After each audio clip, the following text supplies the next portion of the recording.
अल्हम्दुलिल्लाह अल्लज़ी लम यज़ल वला यज़ाल हय्यन क़य्यूमन आलिमन क़दीरन मुदब्बिरन समीअन बसीरा व नशहदु अन ला इलाहा इल्लल्लाह वहदहु ला शरीका लह व नशहदु अन्न सय्यदना व मौलाना मुहम्मदन अब्दुहु व रसूलुहु फ़अऊज़ु बिल्लाहि मिनश शैतानिर रजीम बिस्मिल्लाहिर रहमानिर रहीम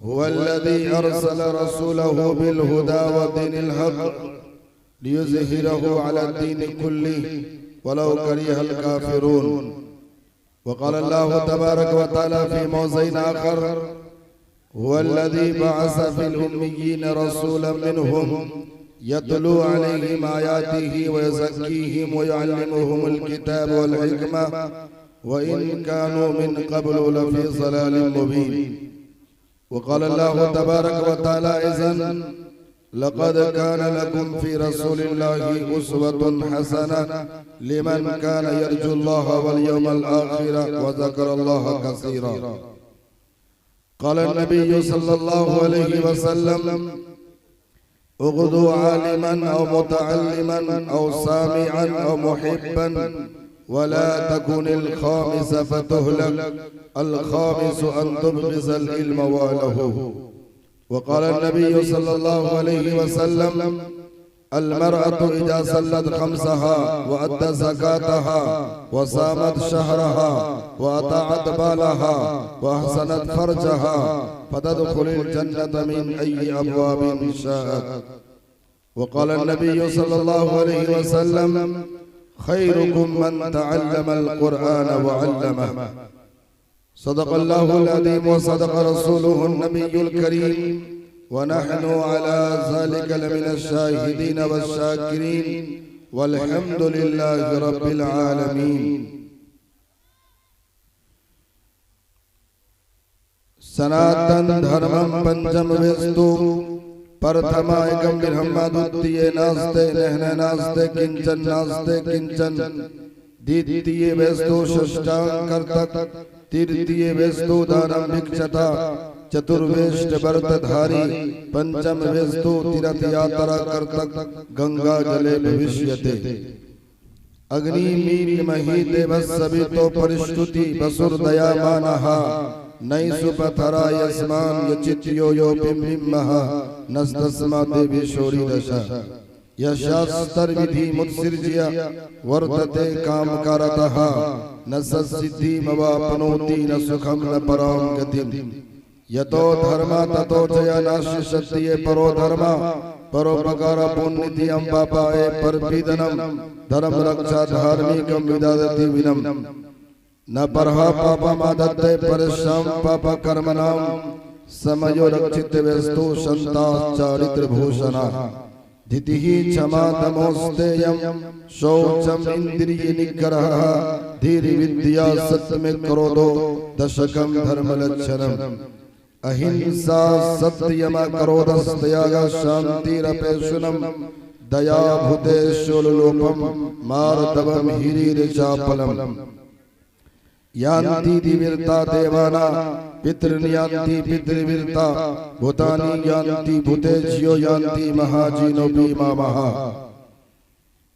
इदं जनावश्रोन्नरा संशयस्य विष्यते षष्ठ्यं सहशरीरो चकुणं मानुष महे शूर महे यहाँ न पक्षपात कुछ राखूं वेद पुराण सतमत भाखूं सन्वत विक्रम दो अनंडा महाकोक नस चतुर प्रदंडा राजनीति भवप्रीति दिखावे आपन मत सबका समझावे सुरंत चतु सुखचारी तिनको वंश भयवत भारी तब तक मद्दी सुंदर कोया बिना महामद पार न होया तब से मानो हो जंतु बिखाड़ी समरत नाति बरधारी तब सुंदर निर्माण न हुई तुलसी वचन सत सत होई तमेव शरणं गच्छा सर्वभावेन भारता तत्पर सदा परां शांति अष्टानं पर्याप्तस्य शाश्वतम्। स्टेज पर तशरीफ फरमा सदरे से वकार मुस्लिह कौम मिल्लत हजरत मौलाना रमजान अली साहब कासमी खतीबुल हिंद, हजरत मौलाना जियाउल्लाह साहब जिया रहमानी, और इसी तरह से हिंदो नेपाल के मायनाज नकीब हजरत मौलाना असलम साहब परवाना, और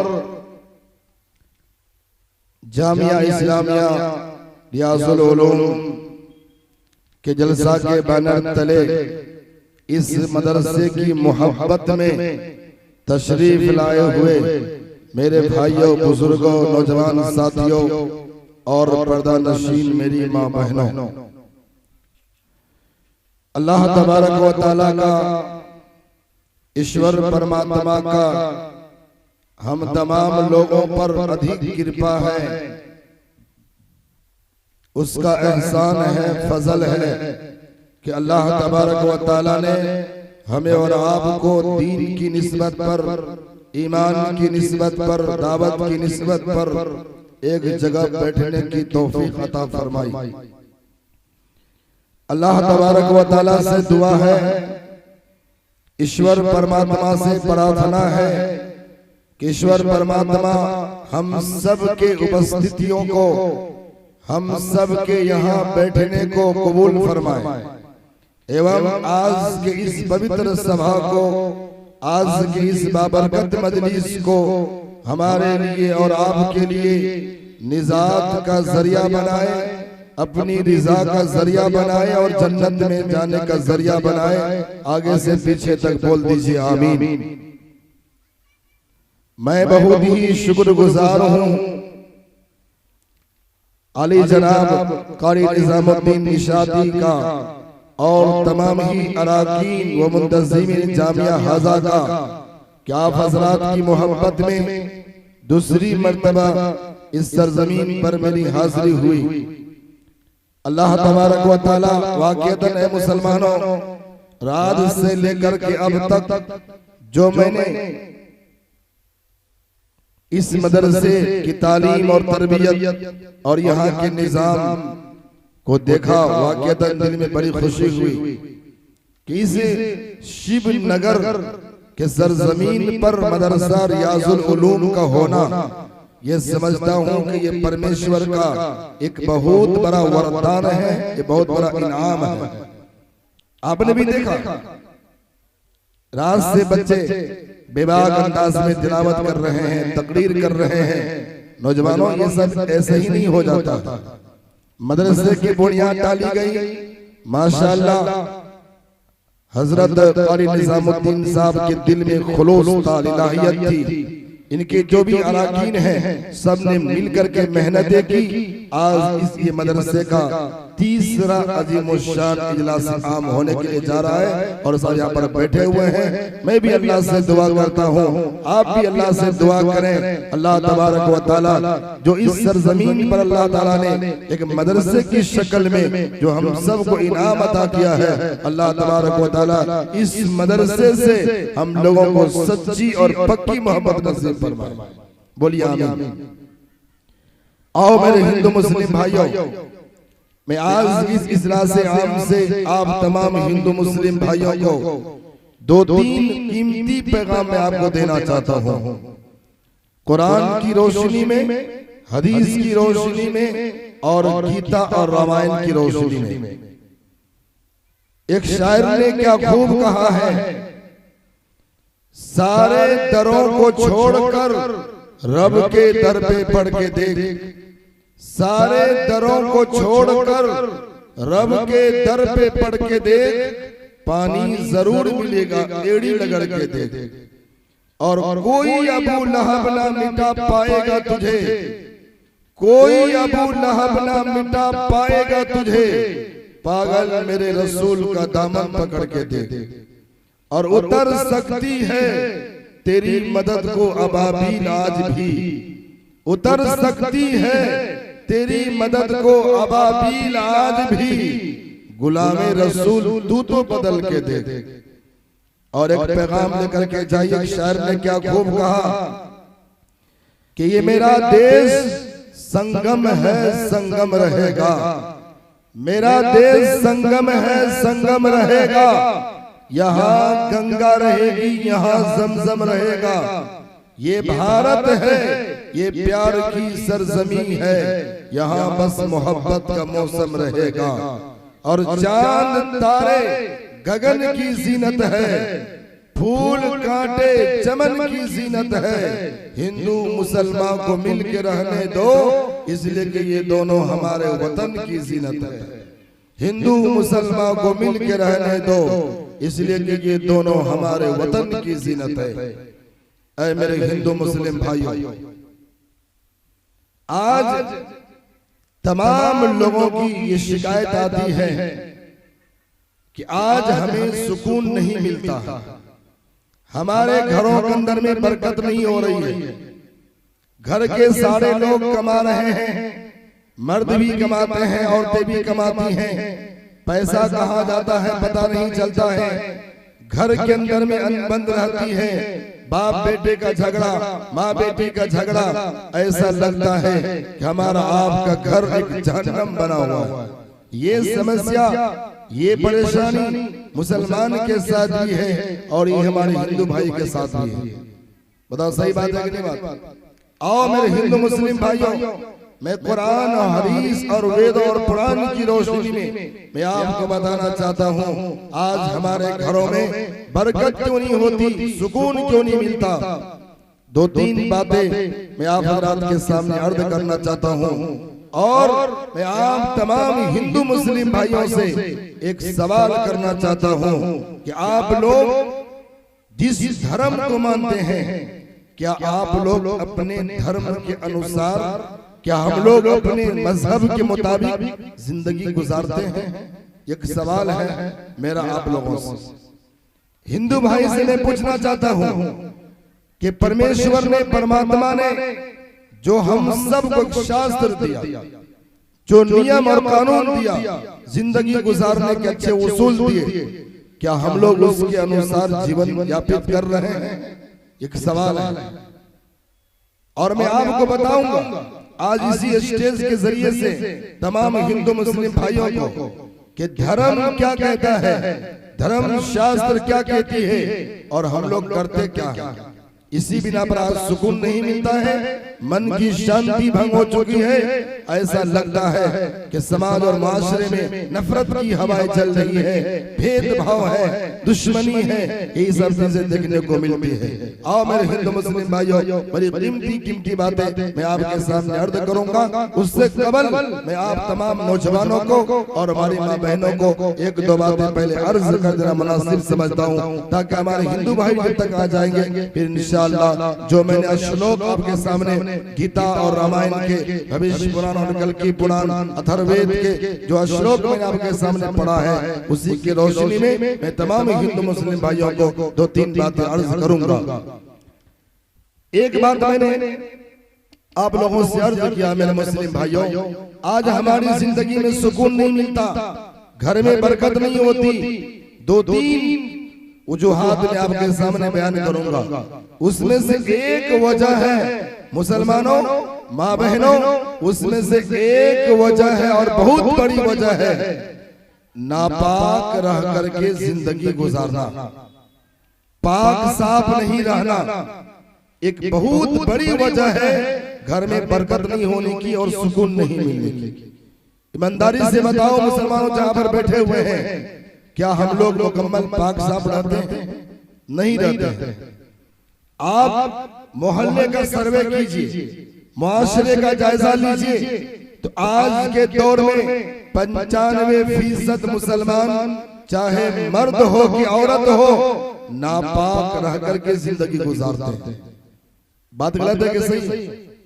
लेकिन याद रखो मुसलमानों, मुझे ये बोल करके अफसोस हो रहा है कि हम जिस मजहब को मानते हैं, हमारे और आपके मजहब के अंदर में पाक और साफ रहने की इतनी ताकीद की गई, पाक और साफ रहने का इतना ताकीदी हुक्म दिया गया, उसके बावजूद भी हम मुसलमान 95% मर्द औरत नापाक होकर के जिंदगी गुजारे। बताओ मुसलमानों, ये अफसोस की बात है कि नहीं?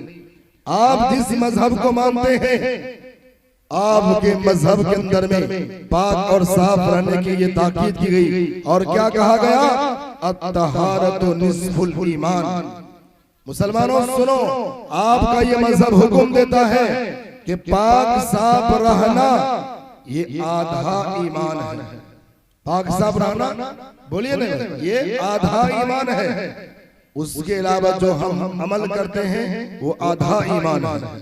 बताइए, जो मजहब आपको ये तालीम देता हो कि पाक साफ रहना ये आधा ईमान है, उसके बावजूद भी हम मुसलमान और नौजवान नापाक रह करके जिंदगी गुजारे। बताओ मुसलमानों, ये अफसोस की बात है कि नहीं? आजकल मैं देखता हूँ, आजकल के ये नौजवान, जबकि आपको ये हुक्म दिया गया है, आप जो पैजामा पहनते हैं, जो पैंट पहनते हैं, आपका ये पैंट इजार टखना से ऊपर होना चाहिए। लेकिन आज का नौजवान पैंट इतना नीचे कर करके पहनता है, जब वो चलता है तो उसका वो जो पैंट है वो रोड को साफ करते हुए निकलता है। यानी कि आजकल का नौजवान सफाई अभियान पर सबसे ज्यादा अमल कर रहा है। उसी जींस पर पेशाब के कतरे पर रहे हैं, नापाकी लग रही है, कोई टेंशन की बात नहीं है। आजकल का नौजवान न उसे ढंग से पेशाब करने के लिए आता है, न ढंग से खाने पीने का तरीका मौजूद है। आजकल मैं देखता हूँ नौजवानों को देख करके ताज्जुब होता है। मुसलमान का बच्चा है, मुसलमान घर में पैदा हुआ है, लेकिन रोड के किनारे पर जानवर की तरह से खड़े खड़े पेशाब करता है और पेशाब के कतरे उसके जीन्स पर, उसके पैंट पर पड़ा करते हैं। याद रखो नौजवानों, एक पैगाम लेकर के जाओ। मुस्लिम शरीफ की रिवायत में है, एक मर्तबा हम सब के नबी जनाब मोहम्मदुर रसूलुल्लाह सल्लल्लाहु अलैहि वसल्लम सहाबा किराम को लेकर के अल्लाह के रास्ते में जा रहे थे। अल्लाह के नबी सल्लल्लाहु अलैहि वसल्लम का गुजर एक कब्रिस्तान में हुआ। अल्लाह के रसूल ने कहा, ऐ मेरे सहाबा, इस जंगल में दो बहुत पुरानी कब्र है और इस कब्र वालों को कब्र में अजाब हो रहा है। और मेरे सहाबा जानते हो, इसको जो कब्र के अंदर में अजाब हो रहा है, उसने कोई बहुत बड़ा गुनाह नहीं किया था, बहुत बड़ा पाप नहीं किया था। इस नौजवान का जुर्म ये था, गुनाह ये था, ये दुनिया के अंदर में खरे खरे पेशाब करता था और पेशाब के कतरे उसके कपड़े पर पड़ा करते थे। आज अल्लाह तबारक व तआला ने कब्र के अंदर में उस पर अज़ाब मुसल्लत कर दिया है। अल्लाह का रसूल ने क्या फरमाया? इस्तनज़हू मिनल बौल फइन्न आमत अज़ाबल क़ब्र मिनहु। ऐ मेरे उम्मत के लोगों, पेशाब के छींट से बचो, पेशाब के कतरे से बचो, इसलिए कि कब्र के अंदर में आम तौर पर अल्लाह का अज़ाब उसी बुनियाद पर होता है। इसे नौजवान साथियों, इंशाअल्लाह आज इस जलसे से ये पैगाम लेकर के उठो कि इंशाअल्लाह जब तक हमारी जिंदगी बाकी रहेगी, इंशाअल्लाह हम लोग पाक और साफ रह करके जिंदगी गुजारेंगे। बोलिए इंशाअल्लाह, सब बोलिए इंशाअल्लाह। करके देखिए, आप देखिए फायदा कितना आपको नजर आता। हम करते नहीं। आज अल्लाह का शुक्र है, ठंडी के मौसम में नहाने के लिए गर्म हीटर है, पानी गर्म करने के आलात मौजूद है। इतनी सारी चीजें होने के बावजूद भी हम नापाक रहे। मुसलमानों बताओ, जब घर में नापाक रहोगे, नापाकी में जिंदगी गुजारोगे, आपका घर भी गंदा है, आंगन भी गंदा है, दरवाजा भी गंदा है, लेटरिन और बाथरूम करने की कोई जगह मुतय्यन नहीं। जिसको देखो वहाँ पेशाब कर रहा है, जिसको देखो वहाँ लेटरिन कर रहा है, घर से बदबू आ रही है। बताओ मुसलमानों, ऐसे गंदे माहौल में जिंदगी गुजारोगे तो अल्लाह तबारक व तआला के रहमत के और बरकत के फरिश्ते आपके घर के अंदर में कैसे आ सकते हैं? सही बात है कि नहीं? हमारे रहने और सहने के तरीके में और जानवर के रहने और सहने के तरीके में दोस्तों कुछ तो फर्क होना चाहिए। सही बात है कि नहीं? इसलिए मैं उम्मीद करता हूं कि आप तमाम नौजवान इंशाअल्लाह इन बातों पर अमल करेंगे। आपका तन भी साफ होना चाहिए और आपका मन भी साफ होना चाहिए। जिस तरह से आपका तन साफ सुथरा है, बेहतरीन कुर्ता पहने हुए हैं, बाहर से खुशबू आ रही है, ऐसे आपका तन भी होना चाहिए। ऐसा नहीं है कि अंदर में तो बाहर में तो बहुत साफ सुथरा है, देखने में नमाजी लग रहे हैं, देखने में हाजी लग रहे हैं और बेहतरीन खुशबू आ रही है, लेकिन मन में गोबर भरा हुआ है, बुग़्ज़ है, कीना है, कपट है, भाई भाई से बात नहीं कर रहा है, पड़ोसी पड़ोसी से जल रहा है, पड़ोसी पड़ोसी को थाना में पहुंचाने की प्लानिंग कर रहा है, तो फिर दोस्तों बुजुर्गों ये कामयाबी नहीं है। जिस तरह से आपका जाहिर पाक है ऐसे आपका बातिन भी पाक होना चाहिए। जिस तरह से आपके जाहिर एकदम क्लियर नजर आता है, आपका मन भी ऐसा साफ होना चाहिए। जैसा कि हिंदू धर्म के एक बहुत बड़े पंडित ने, जिसका नाम है कबीर दास जी, एक बात कही थी कबीर दास ने, और क्या कहा था? माला फेरत जुग भया फिरा न मन का फेर, माला फेरत जुग भया फिरा न मन का फेर, कर का मन का डार दे मन का फेर, मन का फेर। कबीरदास ने क्या कहा? बरसों से माला फेर रहे हैं, राम राम जप रहे हैं, अल्लाह अल्लाह पढ़ रहे हैं, लेकिन मन में जो क्रोध है, जो जलन है, जो कीना और कपट है, उसको साफ नहीं कर रहे हैं। तो कबीरदास ने भी क्या कहा? ऐ लोगों, अगर तुम ये चाहते हो कि हमारे राम राम जपने से, अल्लाह अल्लाह पढ़ने से अल्लाह खुश हो जाए, परमेश्वर राजी हो जाए, तो हाथ के माला फेरने से पहले अपने दिल का माला फेरिए, अपने दिल को पाक और पवित्र बनाइए। आपके दिल में एक मनुष्य के प्रति क्रोध नहीं होना चाहिए, जलन नहीं होनी चाहिए, हसद नहीं होना चाहिए। जब तुम ऐसा करोगे तब जा करके तुम्हारे हाथ के माला फेरने से भी कुछ काम होगा, परमेश्वर राजी होगा, अल्लाह राजी होगा। सही बात नहीं? सही बात है मुसलमानों? इसलिए इंशाअल्लाह हम लोग अपने तन को भी साफ रखेंगे और मन को भी साफ रखेंगे। अगर आपसे, आपके भाई के ताल्लुक से दिल के अंदर में कुछ नफरत है तो उनसे हम मुसाफा कर लेंगे, मुआनका कर लेंगे, ताकि दिल भी हमारा साफ सुथरा हो जाए। ये दो तीन बातें मैंने आप हज़रात के सामने अर्ज किया। अब आइए मेरे हिंदू मुस्लिम भाइयों, जो गीता अथर्ववेद का श्लोक और मंत्र जो मैंने आपके सामने पढ़ा है, उसके ताल्लुक से दो तीन बातें मैं आपके अर्ज करना चाहता हूं। देखिए, गीता के अध्याय 16 श्लोक नंबर 23 में ये बात बताई गई और क्या कहा गया? यह शास्त्र विधि मुत्सिद्धिय वर्तते काम कारतः न सिद्धि मवापनोति न सुखम न पराम गति। अभी जो मैंने आप हजरात के सामने गीता के अध्याय 16 का श्लोक मैंने पढ़ा, उसके अंदर में क्या कहा गया? यह शास्त्र विधि मुत्सिद्धिय, जो मनुष्य, जो इंसान शास्त्र विधि को छोड़ देता है, जो मनुष्य ईश्वर परमात्मा के बनाए हुए नियम को छोड़ देता है, वर्तते काम कारतः, अपनी मनमानी जिंदगी गुजारता है, अपने मन के मुताबिक चलता है, तो कहा कि न सिद्धि मवापनोति, ऐसे इंसान को, ऐसे मनुष्य को कभी भी सिद्धि प्राप्त नहीं हो सकती है, ऐसे मनुष्य को कभी निजात नहीं मिल सकती है, और न सुखम, और न ऐसा मनुष्य, ऐसा इंसान दुनिया में कभी सुख और शांति के साथ रह सकता है, और न पराम गतिम, और न ऐसे आदमी को मरने के बाद स्वर्ग मिल सकता है, न जन्नत मिल सकती है। ये गीता का श्लोक मैंने आपके सामने पढ़ा।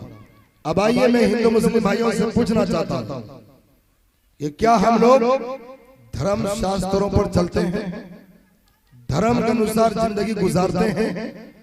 ऑटोमेटिक आपका दिल ये कहेगा कि नहीं गुजार रहे हैं। तो गीता में क्या कहा गया?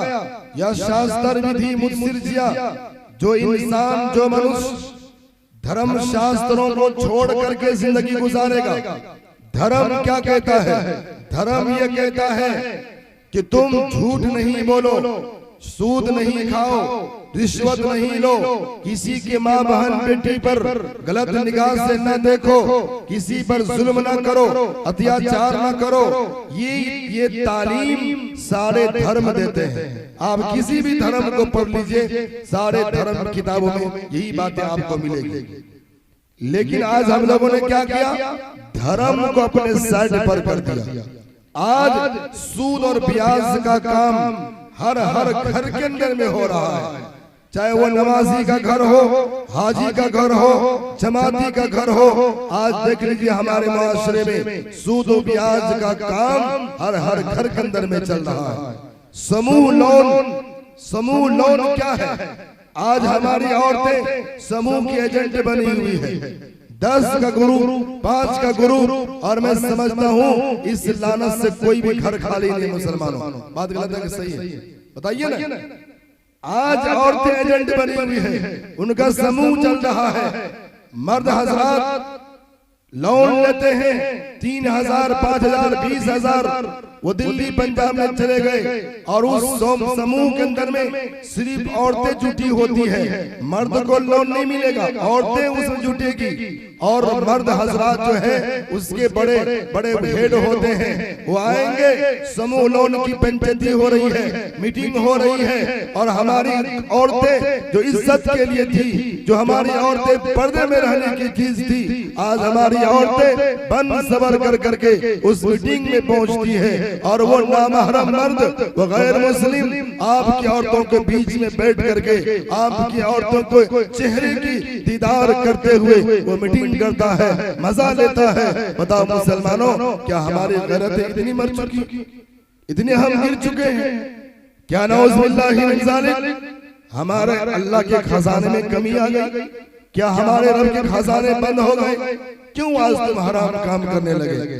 क्यों तुम्हारे घरों के अंदर में सूद ब्याज का काम होने लगा? बताओ मुसलमानों, आप मुसलमान हैं, आज हमारी दुआएं कबूल क्यों नहीं होती? आज नमाज में तासीर क्यों नहीं पैदा होती? जब हराम खाओगे, हराम पहनोगे, जब घर के अंदर में ये समूह लोन होगा, तब घर के अंदर में सूद और ब्याज का कारोबार होगा, तो रब्बे काबा की कसम जिंदगी भर सजदा करके मर जाओगे। तुम्हारी मौत सजदे की हालत में आ जाएगी। रब्बे कायनात उस सजदा को कबूल नहीं कर सकता है। अल्लाह के रसूल ने फरमाया है, एक आदमी को अल्लाह तबारक व तआला की मदद की जरूरत है। वो आदमी अल्लाह के सामने हाथ उठा करके दुआ कर रहा है, मौला मेरी परेशानी को दूर कर दीजिए। लेकिन मेरे सहाबा, वो जो खा करके आया है वो हराम खा करके आया है, वो जो पहना है वो हराम पहन करके आया है। ऐ मेरे सहाबा, वो जो दुआ कर रहा है उसकी दुआ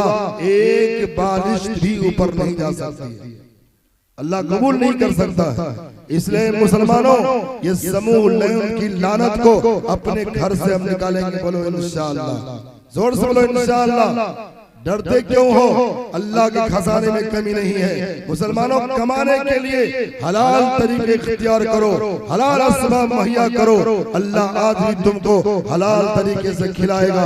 वो माल खाओगे, थोड़ा सा खाओगे, फिर देखो कि नमाज पढ़ने में सुकून कितना मिलता है, रोजी में बरकतें कैसी होती है। कोई भी घर में समझता हूँ आज के दौर में ये सूदी लोन और कारोबार से कोई घर खाली नहीं बचा। मुसलमान, ये क़यामत की निशानी है। अल्लाह के रसूल सल्लल्लाहु अलैहि वसल्लम ने फरमाया था, क़यामत से पहले ऐसा भी दौर आएगा कि कोई भी घर सूद और ब्याज के कारोबार से नहीं बच पाएगा। आज बचाओ का घर बचा हुआ है। सही बात है, गलत बात बोल रहा हूं? यहूदियों की एक बहुत बड़ी प्लानिंग है कि मुसलमानों के हलक में हराम माल खिला दीजिए, फिर इंसान चाहे कितनी भी नमाज पढ़ ले, कितने यहूदी के लिए बद्दुआ कर ले, कुछ नहीं होने वाला। आप सब जानते हो, आप जो खाना खा रहे हैं वो खाने में जो चीजें रखी हुई हैं वो सब हलाल है। उसमें सिर्फ एक लुकमा हराम का मिला हुआ है, तो एक लुकमा वो हराम का जो है वो सारी जो हलाल चीजें हैं उसको चौपट कर देता है। एक लुकमा अगर आपके पेट में हराम का चला गया, हदीस पाक में आता है 40 दिन तक उसकी ना नमाज कबूल की जाएगी, ना ज़कात कबूल की जाएगी, यहाँ तक कि अगर वो हज करके आया है उसका हज भी कबूल नहीं किया जाएगा। हम क्या समझते हो इस्लाम को? इसलिए तो बर्बाद हो रहे हैं। जिस तरह से सूद खाना, ब्याज खाना इस्लाम धर्म में मना किया गया है, ऐसे हिंदू भाई किताब भी मना किया गया है। मनुस्मृति पढ़िए, मनुस्मृति के अंदर में यहाँ तक के कानून बताया गया कि जो आदमी दुनिया के अंदर में अगर रिश्वत लेगा तो मरने के बाद उसका जन्म कुत्तों में होगा। ये लिखा है मनुस्मृति के अंदर, यहाँ तक कि लिखा है मनुस्मृति के अंदर में। अभी जो श्लोक मैंने आपके सामने पढ़ा मनुस्मृति का, धितिहि क्षमा दमोस्तेयम शौचम इंद्रिय निग्रहः धीर विद्या सत्यमे करोदो दशकम धर्म लक्षणम। लिखा है मनुस्मृति के खंड 20 के अंदर में, अच्छा कर्म कर करके मरोगे तो दूसरा जन्म इंसान का होगा, ऋषि मुनि का होगा। अगर गलत काम करके मरोगे तो मरने के बाद कुत्ता बिल्ली सुअर बना दिए जाओ। यहाँ पे लिखा है हिंदू भाई किताब के अंदर, मनुस्मृति के अंदर में, अगर रिश्वत खाओगे तो दूसरा जन्म तुम्हारा कुत्तों में होगा। अगर तुम सूद खाओगे तो मरने के बाद तुम्हारा जन्म बिल्ली में होगा। अगर किसी माँ बहन बेटी पर गलत निगाह से देखोगे तो दूसरा जन्म तुम्हारा लड़की का होगा। बताओ, जो आपका धर्म ये कहता है सूद ब्याज खाओगे तो तुम्हारा जन्म कुत्ता और सुअर में होगा। आज हिंदू भाई भी मैं देखता हूँ सूदी कारोबार करते रहते हैं। करते कि नहीं करते? ये बातें मैं आपसे क्यों बता रहा हूँ? इसलिए बता रहा हूं कि आज कोई भी धर्म का मानने वाला आदमी मुझे बताइए कि हम धर्म पर चल रहे हैं, धर्म शास्त्रों पर चल रहे हैं, तो गीता में क्या कहा गया? या शास्त्र विधि, जो आदमी धर्म शास्त्रों को त्याग देगा, जो धर्म शास्त्रों को छोड़ देगा, वर्तते काम करतः, और अपने मन के मुताबिक, अपने दिमाग के मुताबिक जिंदगी गुजारेगा, तो गीता के अंदर भी कहा गया ऐसे आदमी को कभी निजात नहीं मिल सकती। आपका धर्म कहता है, मनुस्मृति में कहा गया रिश्वत नहीं खाओ, झूठ नहीं बोलो, किसी को धोखा नहीं दो और सूद ब्याज का कारोबार नहीं करो, तो हम करते हैं। इससे क्या मतलब हुआ? हम धर्म पर नहीं चल रहे हैं, अपने मन के मुताबिक जिंदगी गुजार रहे हैं। सही बात है कि नहीं? तो जब मेरे हिंदू मुस्लिम भाइयों अपने मन के मुताबिक जिंदगी गुजारोगे तो लिखा है गीता के आगे में कि न सिद्धि, तुमको कभी भी निजात नहीं मिलेगी, न सुखम, और न तुम दुनिया के अंदर में सुख शांति से रह सकोगे, और न पराम गतिम, गतिम के माने आता है मकाम, और पराम के माने ऊंचा, जिससे मुराद स्वर्ग है, जन्नत है। तो कहा कि मरने के बाद भी तुम स्वर्ग में और जन्नत में नहीं जा सकते हो। तो इंशाअल्लाह हम तमाम हिंदू मुस्लिम भाई ये अज़्म करके उठे इंशाअल्लाह कि हम तमाम के तमाम लोग अपने अपने धर्म पर चलेंगे और धर्म के अनुसार जीवन बिताएंगे। बोलिए इंशाअल्लाह, जोर से बोलिए इंशाअल्लाह। धर्म क्या कहता है? गीता को पढ़िए।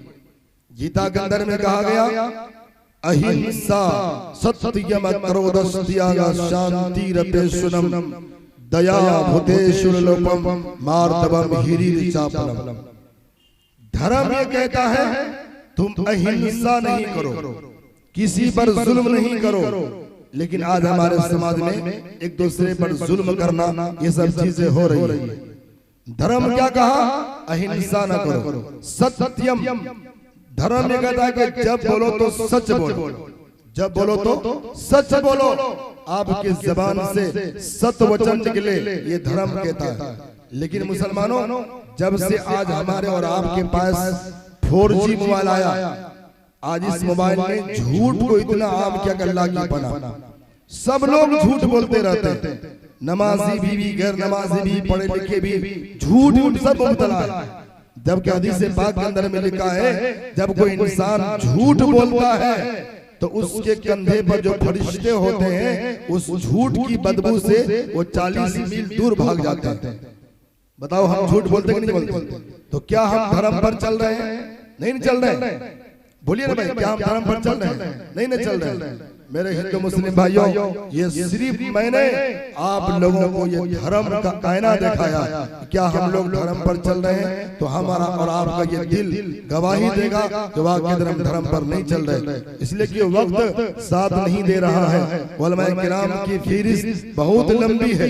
सारे उलमाए किराम को मोहब्बत के साथ दावत दी गई है। हर आदमी आपको अपने अपने इल्म के एतबार से आप तक बातें पहुंचाएंगे। इसलिए मेरे हिंदू मुस्लिम भाइयों, वरना मैं आज गीता का श्लोक खुद में पढ़ करके आया था, मनुस्मृति मैंने पढ़ी।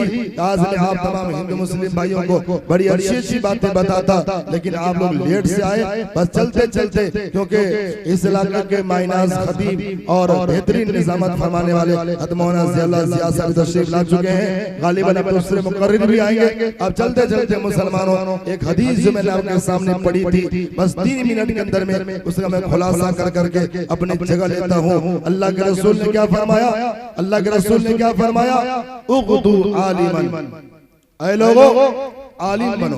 ध्यान सुनिए, हुजूर ने क्या फरमाया? ऐ लोगों आलिम बनो। अगर आलिम नहीं बन सकते हो तो औ मुतअल्लिमन, या कम से कम तालिब इल्म बनो, इल्म दीन सीखने वाला बनो। अगर ये भी नहीं हो सकता है, छुट्टी नहीं मिल सकती है, तो औ सामिअन, या कम से कम जहाँ पर जलसा हो रहा है, इज्तिमा हो रहा है, तालीम हो रही है, तो कम से कम दीन की बात को सुनने वाला बनो। आप लोग तीसरे दर्जे में दाखिल हैं, दीन की बात सुनने के लिए आए। हुजूर ने क्या फरमाया? चलो, अगर आपको कारोबार छुट्टी नहीं मिलती, आपको मौका नहीं मिलता, आप आलिम नहीं बने, मुतअल्लिम नहीं बने, सामीन नहीं बने, तो ओ मुहिब्बन, कम से कम जो लोग आलिम हैं, जो बच्चे मदरसे में पढ़ रहे हैं, जो लोग दीन की बात को सुनने के लिए गए हैं, कम से कम इन लोगों से मोहब्बत तो करो। सही बात है कि नहीं? इन लोगों से मोहब्बत करो, आलिमों से मोहब्बत करो, मदरसा में पढ़ने वाले बच्चों से मोहब्बत करो। इसलिए कि मदरसा में जो बच्चे पढ़ते हैं, उनका मकाम, उसका मर्तबा इतना बुलंद है। अल्लाह के रसूल ने फरमाया, जब मदरसा में पढ़ने वाले बच्चे किसी रास्ते से गुजरते हैं, तो अल्लाह तबारक व तआला के पाक मखलूक फरिश्ते भी उनके पैर के नीचे अपने पर बिछाते हैं। ये उनका मकाम बताया गया। तो ये अगर आप, बस लास्ट बात सुनिए, अगर आप ये 4 चीज नहीं बन पाए, तो हुजूर ने कहा कि 5वां चीज नहीं बनना। 5वां चीज क्या है? अंतुम इल्महु व अहलहु, कि तुम उलमा से, मदरसा चलाने वालों से, मदरसा में पढ़ने वालों से तुम बुग़्ज़ नहीं रखना, दुश्मनी नहीं रखना, उसको कमतर नहीं समझना, फकीर नहीं समझना। और अगर वो कोई काम कर रहा है, इदारा चला रहा है, अगर आप उससे मोहब्बत नहीं कर सकते, उसके बारे में बुरा भला नहीं करना। अगर तुम 5वें काम करोगे, हुजूर ने कहा तुहलक, और न तुम हलाक और बर्बाद कर दिए जाओगे। ऐ मुसलमानों, अगर हम आलिम नहीं बने, सामीन नहीं बने, लेकिन ये मदरसा में पढ़ने वाले बच्चों से मोहब्बत करने वाले बनेंगे, उलमा से मोहब्बत करने वाले बनेंगे। बोलिए इंशाअल्लाह। अल्लाह से दुआ है, बातें कही गई है, अल्लाह ताला मुझे भी और आपको भी अल्लाह ताला इन बातों पर अमल करने की तौफीक अता फरमाए। आमीन व आखिरु दावाना अल्हम्दुलिल्लाहि रब्बिल आलमीन।